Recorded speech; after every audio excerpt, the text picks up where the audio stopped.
went through quite a process trying to figure out what the infected were going to be. A very big directive from the very beginning was they're not zombies. The early inception for it really came from a BBC video we saw called Planet Earth, where they were talking about a cordyceps fungus. As soon as we saw it, we were intrigued by the idea of what if it jumped to humans? In what interesting ways would it take over a human body and then force it to spread that infection? And we figured that the real evil in the game is the fungus. It's not the people. We want to see what kind of choices a human makes under that kind of pressure. There's him. So as we're trying to develop the look of the infected, we went through so many different iterations. Some that looked really alien and subhuman, some that looked just essentially like zombies, and we couldn't find like an original place for them. But one of our concept artists took a bunch of images of diseases or images of fungal overgrowth, and he kind of mashed it all together and he threw it on this person.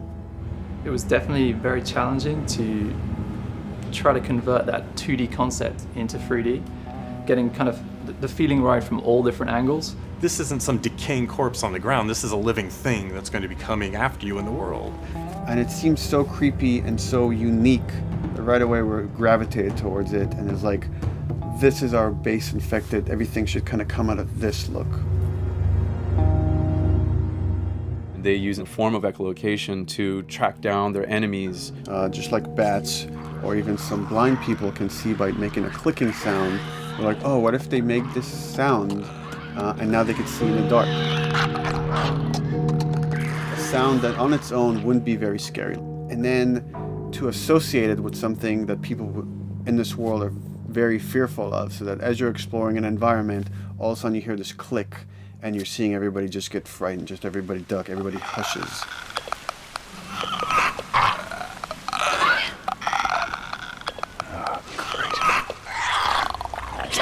When the infected feels like it's going to die, it finds like a dark corner and it becomes part of the environment. Yeah. The fungus grows out of there, and if the fungus lingers there long enough, then spores will come out, and if people can breathe those spores, they become infected as well. Pretty much everyone in this world has had one of their loved ones at least become the infected, so they lost someone this way. It's a pretty brutal fate if you know you're headed down that path. You've got some hard decisions to make. Yeesh. We actually made it.